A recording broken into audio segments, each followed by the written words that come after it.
The warmest of greetings to you, and welcome to Happily Ever Teaching. This is the podcast to help you enthrall your learners in every subject under the sun using the best teaching method known to science, storytelling. To do this, we feature special guest educators who are passionately keen to empower your children. I am storyteller Chip Cahoon, and with me today is... Hi, I'm Bex, and I've got experience teaching across the primary school age ranges, and I also have the privilege of training the next generation of teachers as well.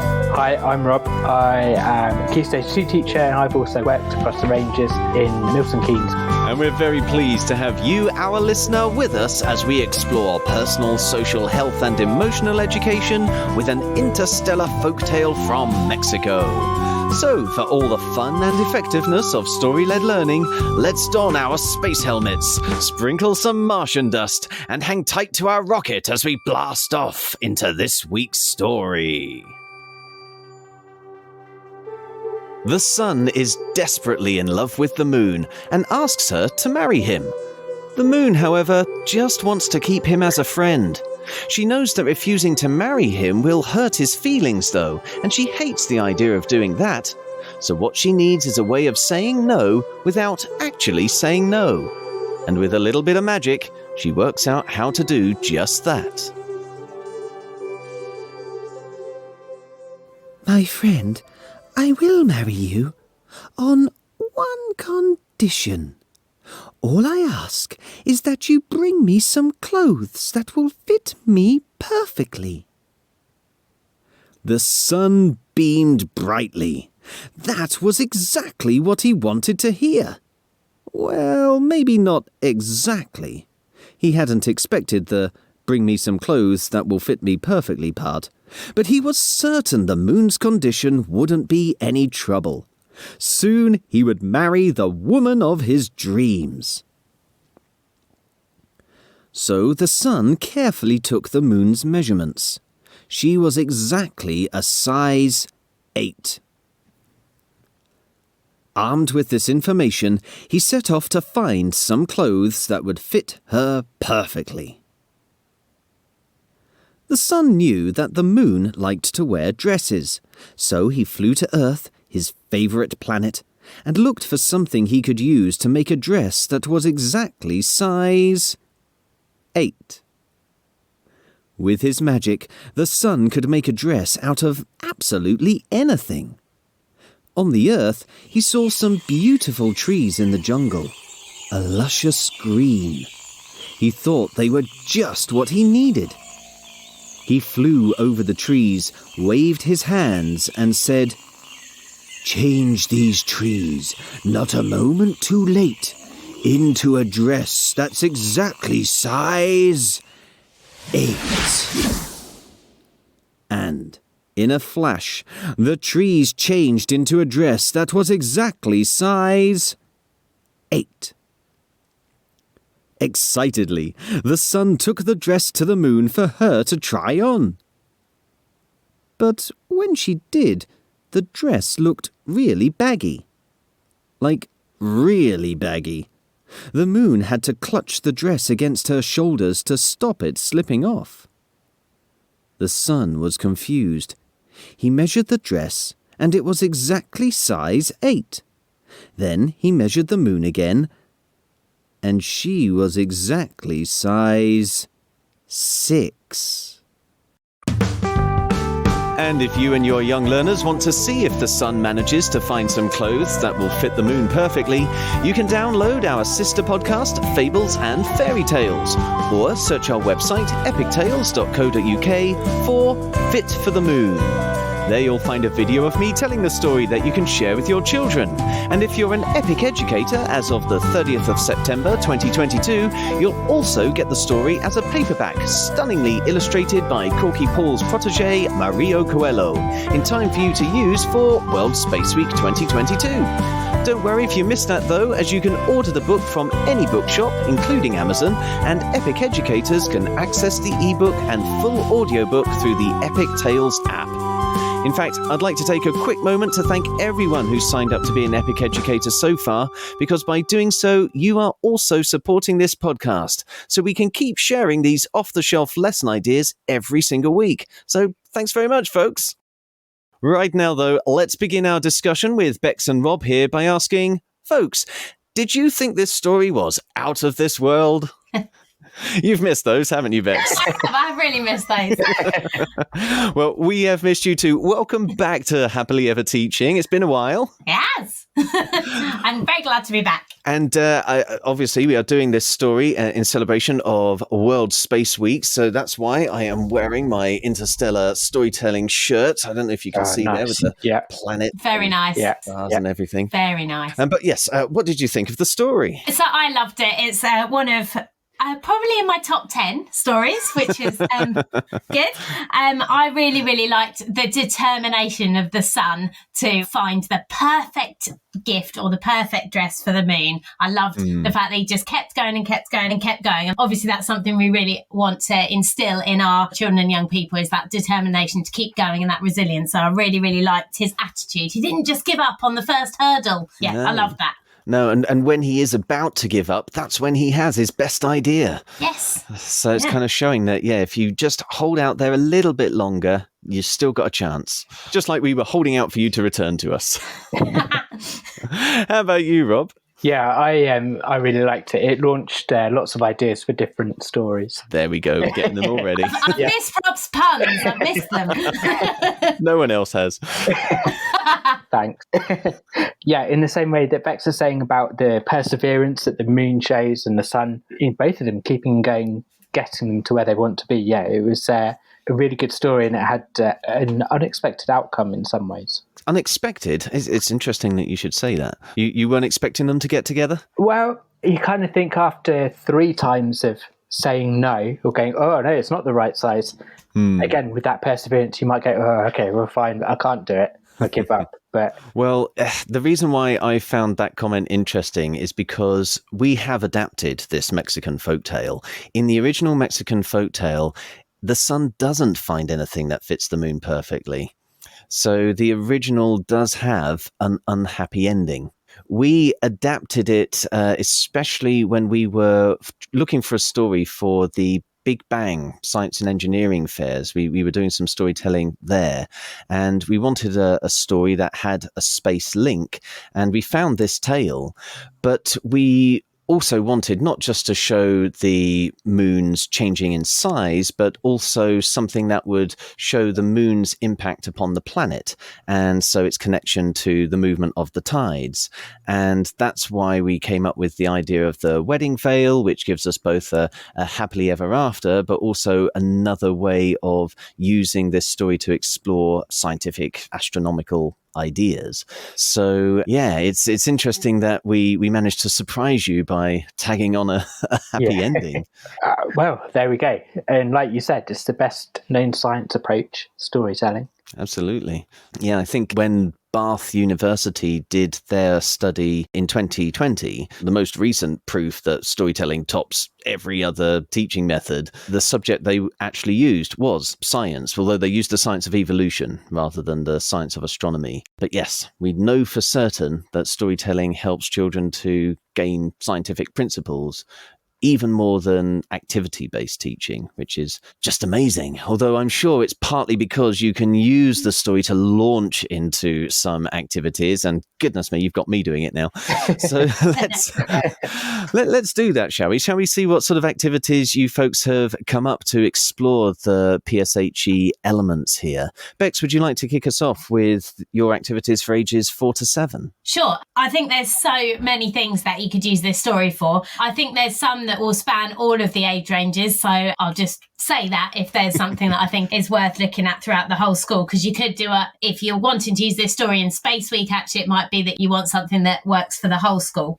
True, so I thought First of all, there's obviously the whole theme of healthy relationships, which we really need to be instilling in our younger children. And so obviously all of our children, but particularly as children are starting school. I mean, we're still having children who are coming into our schools who haven't had that much time in other settings due to the impact of COVID still. So just how to form a healthy relationship with someone. And also that whole element of handling conflict within friendships as well. So obviously the moon wanted to keep the sun as her friend and didn't want to upset him. So kind of thought of ways that she could do that. They could keep their friendship, but not upset him. So I really liked that whole theme of handling conflicts.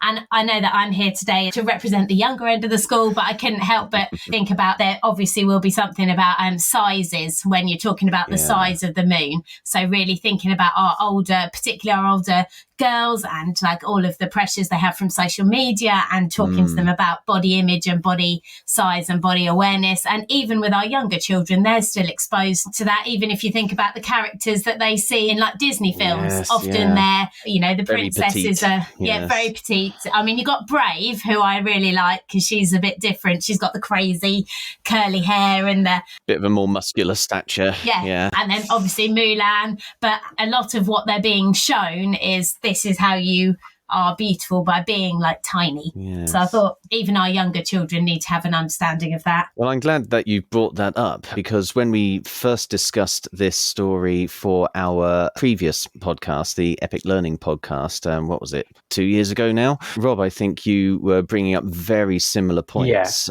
for the ages 10 to 11. And to be honest, both of you have experience across the entire primary range, don't you? So we may as well throw all of the... everything we've got at it. Yeah, just throw everything we got at it. Do you want to pick up on that theme before we move on from it, Rob? So how you would explore it? Because I'd also identified it as something we need to think about.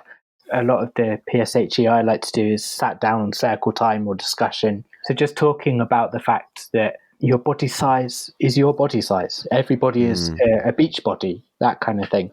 Making children aware of the fact that if you are a size 4, then that's fine. But if you're a size 8 and you want to be a size 4, you've got to go about it healthily or just be happy in the body that you've got. I think drawing attention to the fact that some countries, some shops have got size 0s needs to be done as well, because that's an incredibly unhealthy thing. If you're already that size, then that's fine. But to aim for that is going to be an unhealthy way to do it. And you can start thinking about, especially with the older children, so your year 6s, 10 and 11-year-olds, looking at eating disorders maybe, how they can affect your body and what you can do if you know someone who is experiencing it, if you've got an older sibling who's doing it, or if you are thinking about it yourself, the best way is to kind of either manage it or steer away from it. Question for both of you then. How would you actually go into that from this story? Because you're right that it's a very clear theme, but the moon is changing her size in this story. First of all, she's doing it magically, which is why it's able to change extremely quickly. And secondly, kind of unusually, I guess, she's doing it so as to distance herself from the sun, whereas usually we see size change as a means of making yourself more attractive. So I'm just wondering how you would actually move from this story into that discussion or that activity. So I was thinking like the whole theme of it's okay to change size, because like we all change size for different reasons. Okay. For us as adults, we all know that we can sometimes, if you're really sad, you might change size. If you're really happy, you might change size. There's loads of different reasons. If you're poorly, if you have to take a certain type of medicine, if you go into hospital, if you move a lot more than you used to. So like starting with the moon changed size, and that was okay. And actually if the moon didn't change size, then you can talk about like the science of it and it affecting how our planet would work and how the tides would work, etc., etc. And then with the younger ones, I probably just give them some pictures of people of different sizes and get them to discuss like the great things about being different sizes. So put a real positive spin on. I really like that. I really like linking it to the fact that you see the moon doing this first, linking it to the astronomy, because that makes it definitely part of nature, doesn't it? So it's absolutely natural to change size. And again, because this is a big issue, like body image and body size, and is a massive issue for our children and young people. And actually, it's a safe place to discuss it. Why is the moon changing size? Actually, she's changing size because she's trying to put the sun off her, and kind of then discuss about them changing size when they've seen someone changing size and relate it to like personal experience. And I was thinking there's quite a lot of now like fashion companies who use different sizes of models. So just off the top of my head, like Abercrombie and Fitch, they're brilliant at showing lots of different sizes in the style. There's 2 places where you can get, like for your older children, maybe getting some pictures and like talking about different sizes being beautiful and looking at the positives. Yeah. And Shrek is a really good one for this as well. The sort of changes that Fiona goes through. And after the very first film, well, no, because she does go back in the sequel, actually, doesn't she, for a brief period? Sorry, spoiler alert. But after then, it's just taken as granted that she's going to be an ogre. And that's absolutely fine. In fact, that means that she gets more love from Shrek. Incidentally, I think the issue came up in our previous podcast about which way the moon could go, because obviously the moon does reduce in size through half of the month, and then through the other half of the month increases in size. And so rather than give a suggestion of speedily losing weight, as she does in this book, you could have done it the other way and actually have her speedily gaining weight. Now, I personally didn't feel comfortable using the speedy gaining of weight as a means of putting someone off you. That's why I prefer to start with the weight loss approach. But if you are telling this story, you can actually have the size changing however you like. You can have her go down. You can have her then go back up again, as long as you don't do it too much. Because I guess eventually if she keeps going up and down, you would just be able to pull out an item of clothing that the sun was already made for her, wouldn't you? But yeah, I mean, if you're telling the story, you'll know your children. You'll know best whether to use the size down or the size up approach, or the go down and then up approach. Adapt it, I'd say, for your cohort. Just whilst you've been saying that, talking about the fact that it changes both ways, I was thinking, the cyclical nature of it and the changes that it brings. You could, especially with older children, in fact, almost exclusively with your older children, potentially key stage 3 as well, start talking about changes that the bodies go through, especially for the girls in your classes, because that would help. You could potentially link it to that as well. Yeah, certainly. You have to talk about it, don't you, with this story when it's a real big issue. And I think it's a great way of kind of opening up for our children in a really safe way. Definitely. And a nice opportunity then to get a rather random story link between this one and the Prince Lindworm story, which we've also looked at to explore body changes and the sorts of smells and things that can come out from it. If that is your focus, then these 2 stories are a fantastic, if unusual, pair. But I think it's worth reminding all the children that the sun's still like the moon, whatever size and shape she was, even though she was trying to put him off, actually, because he was looking more about who she was, not what she looked like. And I think that's a really good message to send to our children and young people. Absolutely. So what else did you have for us for ages 4 to 7, Bex? Or ages 4 to 11, whichever. Whatever. You know me. So linking to the feelings part of it, I'd love to explore with the children that awareness of other people's feelings, because the moon had a really good awareness of her friends' feelings. And often, like particularly with the younger children, I don't know if you remember this, Rob, from when you worked with our little ones, when they say, you're not coming to my party, you're not my friends anymore, all of that kind of like really, and it really cuts them deep. Or when they go on play dates and then they play with them all day and then they don't actually want them to go home with them anymore because they played with them all day at school. They're just that real awareness of talking to them about how we know how other people are feeling, like the clues in their body or in their face, and how we can be aware of their feelings. I think that's really important. And also it's a bit of a, left field one, but also the dreaming element of the story. So the sun's dream was to marry the moon, and he had all of this, like, it's normally a very feminine thing, isn't it? That whole picturing your wedding and and dreaming about your wedding. And actually it was the sun who was our male character in this instance who was doing the dreaming. And I love that. So that kind of challenges that perception of what male and female roles are in relationships. And so I'd probably explore some dreams with the children as well. So it'll be really, really nice because obviously Space Week is nighttime and we're thinking about the moon, which is, nights, and thinking about dreams that we might have had or dreams for our future, particularly for our little ones. Say, what would you like to do in this week, probably, and then maybe year 1 and year 2 this term, and then maybe further up school, what do you want to achieve in this year? And I always have with my class a little dream jar that they write a dream on, and then we look at it at the very end of the year and see if any of our dreams have come true. So that's a really nice activity still on the last day when you're pulling your hair out.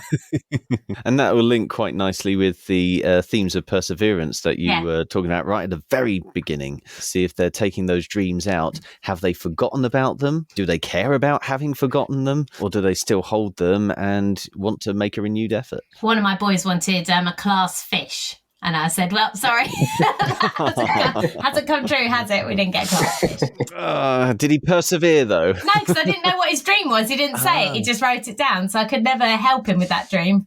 I mean, I don't think I want a class fish either. So no class fish. No. You didn't have fish and chips on the last day of term. Yeah, this one's going to be one's going to be your class fish, but actually we meet it instead. Yeah, the chef intercepted it. Yeah.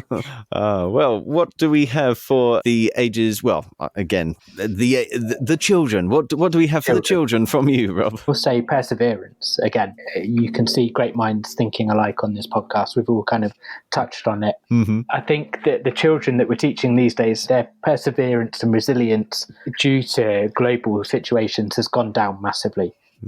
Whether that's to be able to write a page in their books or whether it's to read a chapter book, perseverance and resilience to do these things has shot down massively. So to be able to use this story as an example of if you keep on going at things and working on it, then you will get the pleasure, the rewards that you want from it. So it would be a good example to kind of drop into lessons that you were doing, or if you could see that some children were going, oh, I can't write 7 sums in my book. You go, well, the sun didn't give up after the first 3 attempts, but it's not going to help you if you don't either. Yeah, you can encourage them to be more sun. Yes. Shine bright like the sun. That's another reason, I think, why I was very happy to add the new ending to this Mexican folktale, because it does come across as a bit more satisfying if you have these 3 attempts and then he finds the one that works. And through that, you get a very common story structure, which is the hero faces a problem. They have a few attempts that fail or don't seem to quite solve the problem. And just when they're about to give up, they have the idea that cracks it. And as well as that being quite an inspiring story in and of itself for your young learners, it's also a great way of giving them the satisfaction of going through that story model, because that's what's going to encourage them to listen to more stories. And the more stories that they're going through, the more they're picking up on this kind of structure where things go wrong and then they go right again, and they've got that to look forward to, the more they are encouraged to give a try to chapter books, because they don't just read one chapter and get bored thinking it's not going anywhere. They start reading a chapter and picking up on all of the little signs that this is part of a bigger story. And that's why we have the epic tales being the length that they are, because there just aren't enough short stories out there for children. And it's the short stories that are really going to give them that experience of the thrill of completing a story. That's what's going to get them encouraged to use more chapter books. Yeah, I agree. That's all we have time for in this episode, folks. If you'd like to talk to us about anything you've heard in this podcast, or if there's a subject you are soon to teach that you'd like us to cover, you can find us on social media using @TeachHappily, or leave us a review using your favorite podcast app. Please also share this podcast with your colleagues and help us start a story-led revolution in classrooms around the world, so children everywhere can learn in a way that's effective, memorable, and enjoyable all at the same time. Tomorrow, the sun and the moon will help us teach English. But right now, it only remains for us to say cheerio, and we hope to hear your story soon. So, cheerio! And we hope to hear your story soon.